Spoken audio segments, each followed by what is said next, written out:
some analogy that I want to use is like when you take a test in school, you study as much as you can before the test. But then when the test comes, you don't really think about studying. So like when I took like a final exam, I would study like weeks prior, but then the day of the test, I would just be in a calm space. So then from that point, like you don't have to really think about it. You can just react from there from the preparation that you did. So that's kind of like parenting. So if he's like 10 years old, I know just talking about different situations that he may encounter now, when that happens in the moment, I don't have to think like, okay, so what did I think then? What am I going to do? Because I already kind of know.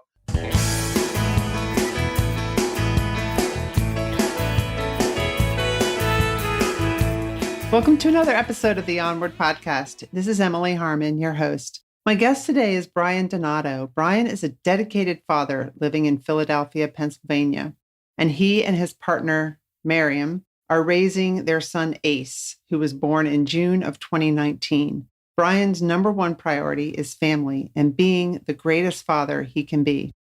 Through his YouTube channel, Brian shares purposeful parenting perspectives, and the content's aim is to empower and inspire parents to be really intentional in their parenting and to think deeply about internal character concepts. But we don't just talk about parenting. So you'll learn from this episode, even if your children are grown and you're not currently parenting, or even if you don't have any children. We also talk about overcoming adversity, facing fears, and having strength in your vulnerability, as well as living authentically. Brian is a young 27 years old, and he has a lot of wisdom to share. Let's get to the interview. Brian, welcome to the Onward Podcast.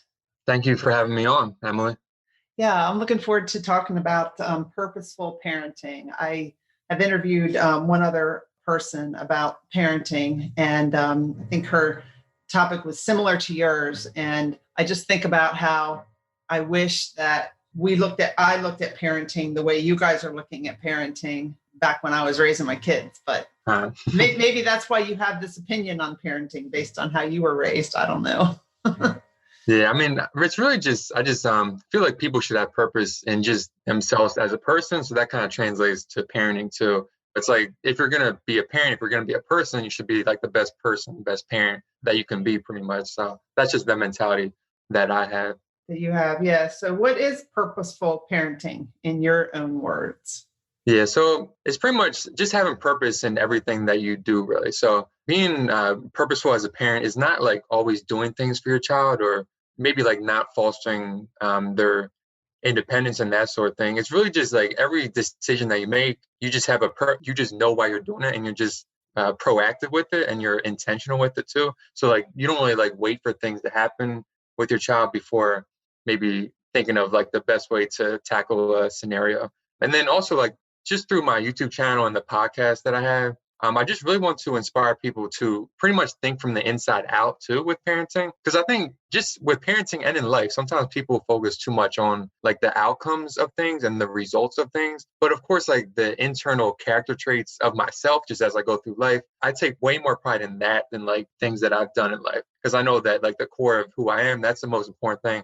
And then that kind of leads to like all the actions in life too. So like with parenting, it's really like focus on the character traits that your child has and try to tackle that first. And then the outside results and everything would kind of come from that too. So that's a big philosophy that I have with parenting too. But your son Ace is 1, right? Yeah, he's 1 in like 4.5 months now. Yeah. So how are you able to apply? Can you give us some examples of how you're able to apply this to raising your son? Sure. So it's kind of like there's different stages with parenting. So of course, like how you're going to raise a 1-year-old is not the same as a 10-year-old. But for now, and it's really like the first, I would say 1, 2, 3 years, it really just comes down to like 4 or 5 things, I would say. So of course, like number one, you want to make sure that your child feels the like love that you give them. So you want to love them as much as you can. So that's through like words, through action, and just all that. And then really just trying to read and talk to them. I mean, that's probably one of the most important things, like for a baby, just talking and reading and all that stuff. And then just make room for his play too. So buy different things and make him just try to like feel different things and move things around, because that's how a baby learns too. So that's like the main thing now. It's kind of a funny thing, I think, because it's like when you're raising a baby, it's like the most challenging part of parenting probably, but it's not the most complex though. So you really just have to really nail like a few things, which takes a lot of work, and like the effort is there. But like I think the complex part of parenting more so comes when your child really starts talking, maybe like 2, 3, 4, 5 years old. So that kind of ties into like the part of making sure that you're being proactive with parenting too. So like my partner Miriam and I, like we're really proactive with this. So even on our YouTube channel, a lot of the strategies we talk about is just when he gets older. So we're like trying to be the best parents we can be now, and then also just trying to self-reflect on different strategies to do when he gets older. So yeah. So you're trying to be proactive in how you're going to approach parenting. So I would ask, how do you know it's going to work?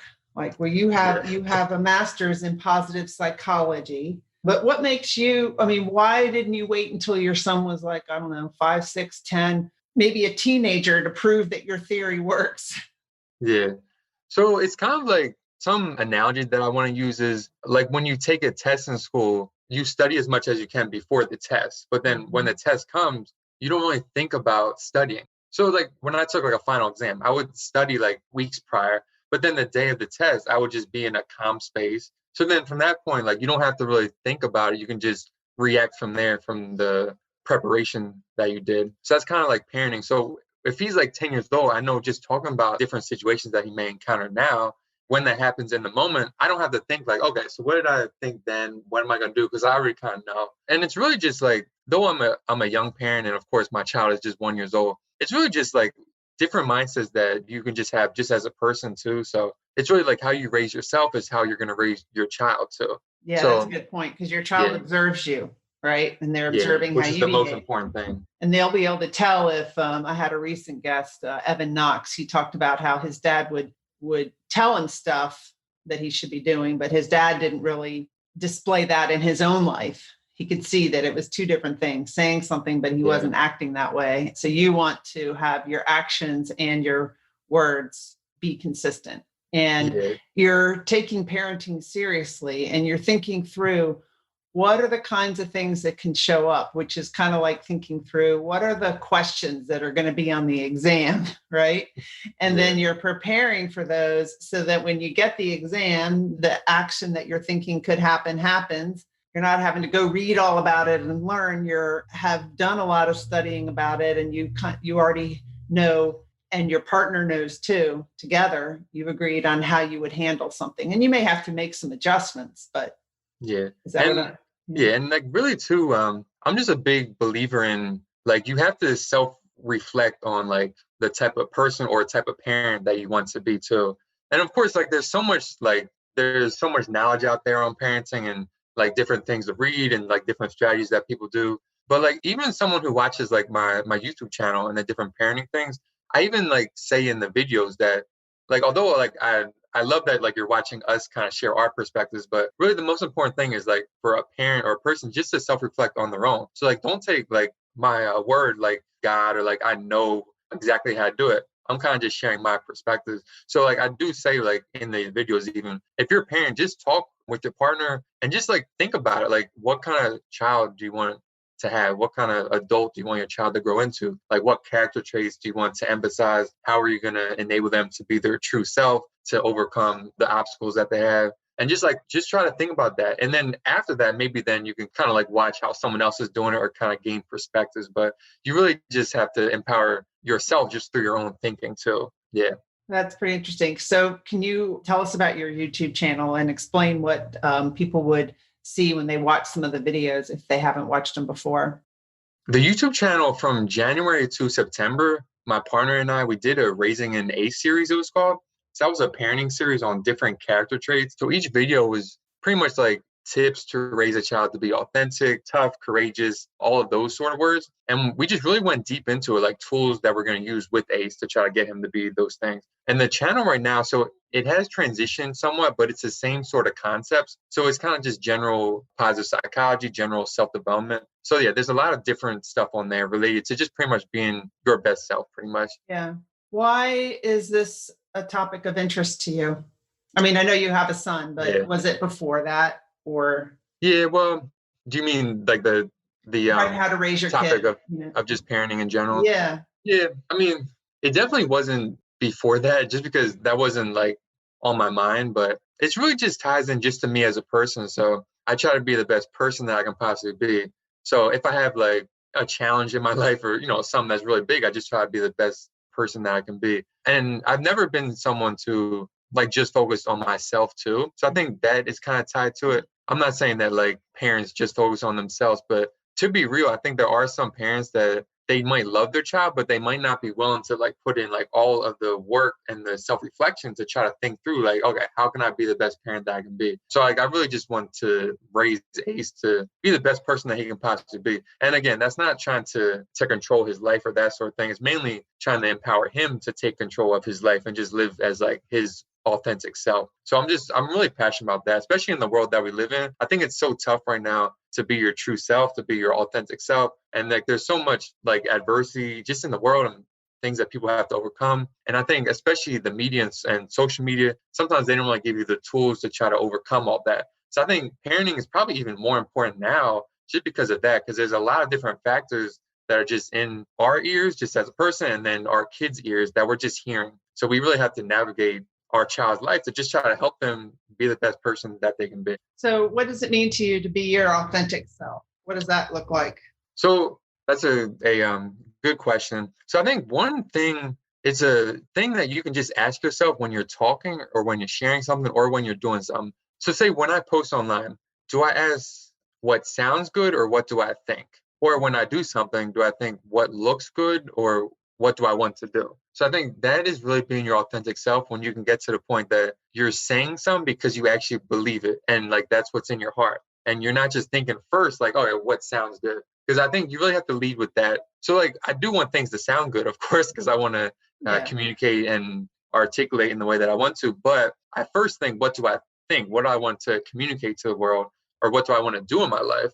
And then from there, then I'm like, okay, I have to be perceived a certain way if I want to accomplish everything that I want to do. So you really want to lead with that. And a lot of that, being authentic, a lot of it is just knowing who you are and just self-reflecting too. One of the best quotes that I like, this was from Blaise Pascal. He was a philosopher. He said, all of humanity's problems stem from man's inability to sit quietly in a room alone. So that kind of ties into just like a lot of issues in life can be solved just self-reflecting by yourself, and you can really know yourself just through that. And a lot of those questions too, just to go a little bit further into it, is like, who am I as a person? What character traits are my strengths? What things can I improve on? What have I done in my life that I'm proud of? Where do I want to go? So just all those self-reflection questions, those are things that can help with being your authentic self too. Because a lot of times when you ask, who are you? You might, if I ask you who you are, you might say, well, I have a master's degree. I'm a parent. I'm a partner. Yeah. That doesn't answer the question, right? No, that's a good thought too. Because for me, like I always think like from my internal first, so not really what people can see or what I've done. So like the internal is I've kind of thought this through. I think people just have to get really, really deep with it. So one is like, what is your purpose here on earth, pretty much, which is really, really deep stuff. So like for me, I think my two goals in life is just to maximize my positive contribution to the world as like the first thing. And then the second thing is to be my greatest, most authentic self. So like everything I do, I think is tied in with those two things. And if something doesn't involve those things, like I'm not like trying to help someone or positively impact someone, or I'm not becoming a better person, then I'll think through like, do I really need to do this in my life? So I think you really just have to self-reflect on that. Like, what are your goals in life?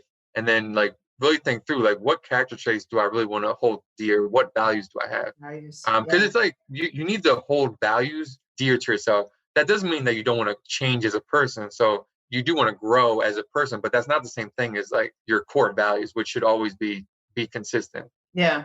And when I was in the military, the core values were duty, honor, country. We had core values for that organization. And I think I knew what my core values are, but I wasn't really intentional about it. I didn't spend a lot of time being quiet and reflecting like I do now. So what made you that way? I mean, you're only 27. So How did you grow up with this attitude and deciding that you wanted to get a master's in positive psychology? I mean, how did that happen? Sure. So that's I mean, trying to think. I mean, I've always been a loner too, somewhat. So I think honestly, like I didn't have many friends growing up, but that was kind of by choice. So I think just from like that standpoint, like a lot of the activities I did were just by myself. So I always wrote a lot. Like that was my thing growing up. So like I was a diehard Dallas Mavericks fan in sports actually. So I actually wrote about the Mavericks and like the games going on from like sixth grade to like 12th grade probably. So like that, so that ties into like self-reflection because I was just thinking like, what do I think about what's going on? And then just like writing about the team, that really helped with that. And then that kind of led to like several things. So college and I did AmeriCorps service in schools for 2 years. So just like being there for my students, really self-reflecting on that. Like, how can I try to empower them to be the best student, best person that they can be? I started a psychology blog back in 2016. And then that kind of led to my positive psychology degree that I went into because I realized like all this stuff I'm talking about is really just positive psychology. And just to briefly talk about that too, it's pretty much just like trying to focus on like what you want in life, what you want to achieve in life, and not so much what you want to prevent or try to avoid in life. Because I like sometimes in psychology they try to treat what's wrong, which has value, but a lot of times you have to try to focus on, okay, once I overcome this adversity, then where am I trying to go from here? So I kind of realized my whole life I've just always had that mentality on just having a positive mindset, even through the adversity, and just having a positive perspective on it. Like I can grow through this and I can try to overcome this. So that kind of led to me to my blog and then getting the master's degree too. Yeah. Do you have any other parents or friends that you talk with this about, or are you a coach or? Yeah, so my job right now, it's somewhat of a coach, but I'm not a coach. So I don't want to say that I'm like a coach, but it's kind of like a case manager coach. So that's like I work with youth out of foster care actually. So that's ages like 18 to 22. So I mean, some are parents. So the program is set up to where we can talk about pretty much any goal that they have. So sometimes it's parenting, sometimes it's trying to find a job. So I definitely try to help people through there. And to be honest, I do have plans probably in like February or March of 2021 to start like a business around coaching in terms of like specifically for positive psychology. But I'm not going to say that I'm a coach because I'm not. So it like won't be like a coaching job, but it will be really tied to that. Yeah, so there are other parents too, like in my podcast that I have, it's called Purposeful Parenting Period. So I just talk with other parents on there, just try to think through like how can we be the best parents we can be and just try to inspire the people that are hearing it. So Yeah, that's awesome. So you probably in dealing with the foster parenting or foster students, I think is what you said that you're working with, and dealing with them, you've probably seen some things that they've had to overcome or experiences that they've endured. And then I'm assuming you've reflected on that and thought about, well, if that happens to Ace, what am I going to do? yeah, I mean, every person they go through different things. And I think the one constant in life is just there will be things that you have to go through. So no one's going to have, a life where there's not adversity that they have to handle. I mean, so my participants, they go through several things. I mean, sometimes it's related to their mental health. So it could be like they're trying to deal with something that is preventing them from being their like best self. So then from there, like I said before, it's sometimes you have to like tackle. So how can we try to safety plan around the mental health thing that you have? Like what kind of like steps will you take to try to manage this the best way you can? So then a big part of myself just as a person, like I said before, was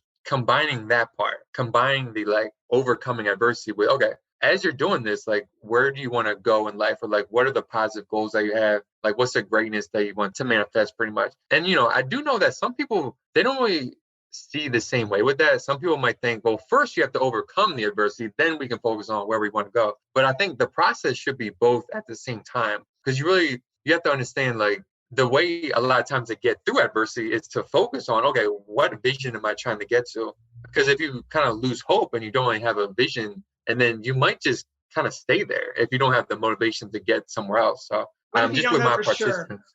What if you Yeah. don't know for sure what you want to do or where you're going for sure? Yeah. Wow. So yeah, I mean, like I said before, like to someone that is hearing this, I want them to know, like, I do not have the answer for them. They have to self-reflect on their own. And that might take time to really figure that out. You really have to soul search about it. One thing that I would say is sometimes you have to start small. So you might, of course, like the biggest question, like I said before, is what is my purpose here on earth? So that's very, very, very broad. So sometimes you have to break that down. Like, what is my purpose this week? Or like Right. for today, what am I trying to do today? Or like, who do I want to help today? Or like, what do I want to learn today? You really have to just have to break that down. And it might be like a very small thing that you want to do, but you just have to build that up. So it could be like to overcome like the adversity that you're going through. you just have to think through, like, what am I doing tomorrow that I'm excited for, that I'm looking forward to? And then kind of like use that to like, okay, how do I manage this so that I can do that thing in the next week? Yeah.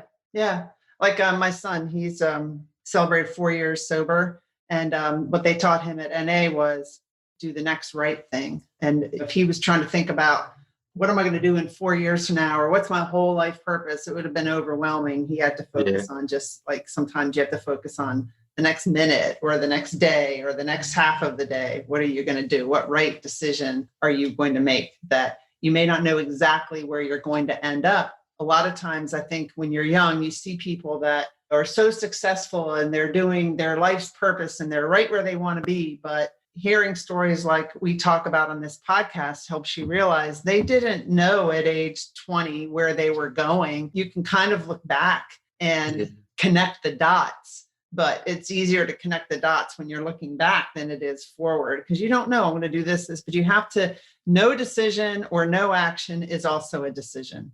Yeah, that's something that is key just in my life too, of just a lot of times you can't connect the dots going forward, as you were saying, because I've gone through a lot of changes in my life. I mean, I was a math major when I started college, and then economics is what I finished as. So then I like worked in schools for 2 years, and then I kind of went down like the counseling, positive psychology route, which I think is way more like my general focus now. But it took me until I started the master's program 24, 25, I think. And then I graduated 1 year after that. So like it took till I was 25 to be like, I need like to transition from math to psychology. So, and I'm sure I'm going to go through a lot of changes going forward. And it's okay, because I'm sure your math is coming into use, is useful. Yeah, right. It's not like it was a waste of your time or anything. Nah. What would you recommend to a grandparent who says, this isn't how I raise my kids? Yeah. This isn't, and maybe sees their, like, I don't know, do your parents look at you and say, I don't know, do they give you advice on parenting? They say, you're crazy. Why are you planning on raising your son this way? I raised you this way and it worked out just fine. Yeah. So I think to grandparents that may say that or think that, so like the like last statement that you said, if a grandparent says, I raised you this way and you turned out fine, well, then you have to self-reflect on that. So like, is the goal just to be fine? Or, like, is the goal to be great? And then it's really just tied to like, everyone can improve. So like, even for me, like, I want to be a better parent than my parents were. I want Ace to be a better parent than I am. So it's like not saying that you were a bad parent. It's just like, I think as the generations go along, you should learn things, and everyone is their own person too. So like your son and daughters, they're not going to raise their children the same way that you are. And that kind of ties in with parenting too, because like Ace is his own person. So like a lot of the parenting stuff that even I talk about on my channel is like, I'm not going to like force him to be certain things. Like the core values are the core values, but he can kind of do whatever he wants with that. Like I want him to be his authentic self. So like, it's kind of thinking through like the strategies to use to let him be his self. And you're going to need to let him mess up, and you're going to need to let him, sometimes parents, I think, try to prevent their children from making a quote unquote bad decision, which might just be a decision they wouldn't make or whatever. And if you try to be overprotective of your kids, they're going to be on their own at some point and make some mistakes. So it's better that they learn as young as possible. So like you said, you want to give him some guardrails and some guidelines, but you also want him to figure out who he is, because he's not you. Yeah, like that's so important. Like a lot of that talk that was in like the videos we did on just raising a child to be courageous, raising a child to be tough. Because courage, that's so important. I mean, that's definitely probably one of the top 5 character traits that we want Ace to have. Because there's always challenges that you have to go through. And I think, as you were saying, when parents kind of shelter their children or they do things for them, eventually they're gonna have to do it on their own. So like one thing that I mentioned in the video, like I saw like this 14-year-old one time, she was like scared to go on an escalator, I think at the movie theater. She was like 14. And I kind of just thought about it. I'm like, I'm sure the parents, like she had that fear her entire life. And the parents the whole time didn't enable her to face that fear when she was 4, 5, 6. So it's like eventually they're going to have to face it. Right. So like, and it's like, it's going to be way harder, way tougher if you're like 18, 19, 20, facing all these things that like you don't know how to handle. But like if you can face that when you're 4, 5, 6, because your parents like put you in those challenging spots, and then that will make you grow then, because it's much easier to grow as a 5-year-old than it is as a 20-year-old. So Right. you want to like try to learn as much as you can when you're younger. And let them experience it. And that shows that you have confidence in them, which then gives them confidence. Yeah, because you really you gain confidence by doing tough things, by doing things that you're afraid to do too. Even with me, like I was never the best speaker when I was younger. I mean, I used to just like not be able to speak clearly. I would mumble, which I like still sometimes do, but I've learned over time like the way to face my stutter or my mumble is just to put myself in those situations where it might come up, but I just face that fear. And I'm to the point now where I've been doing videos for 1 year, and like even from like the second video I did to right now, like I've just gotten better and better. And even the Raising an Ace videos, we did those all in one shot too. And Ace was in our hands during the video, so like there was no room to mess up, because I knew we were doing that in one shot most of the time, one take. It was like 15 to 20 minutes. So just like I just try to put that pressure on myself, and I've learned over time I perform best when I'm under pressure. So I think we as parents need to think that way with our children too. A lot of times, like you are your best self under pressure if you're used to being under pressure. So if you like shelter your child and then they're not really under pressure much, then they're not going to be good under pressure. That's a good point. Very good point. Any other points that you wanted to make, or something that you wished I had asked? Let's see. Not really. I mean, I guess like just one final thing I'll say is I think 2020 in particular has been just a really tough year for people. I mean, especially parents probably.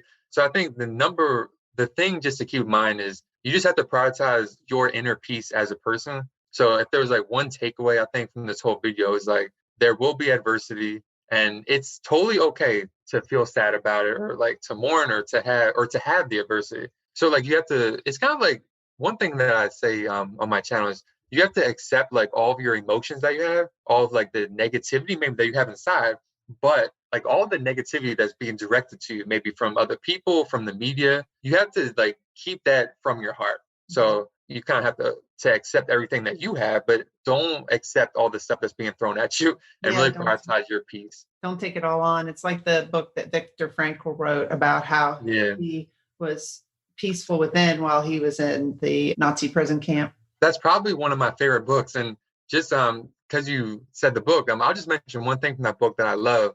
He said that, quote, the attempt to develop a sense of humor is the thing that pretty much gave him meaning in life. So I think even during adversity, you got to be able to laugh, kind of like find the humor and the joy through that. Because like him during that time period, in the book, he tells a story. Him and the prisoners cracked jokes for hours one night, and they were in a joyful mood because he said the camp they were going to didn't have a gas chamber. So just from that one moment, he's like, he found joy through that moment, even while he was in the concentration camp. So yeah, that's probably one of my top 2 or 3 books.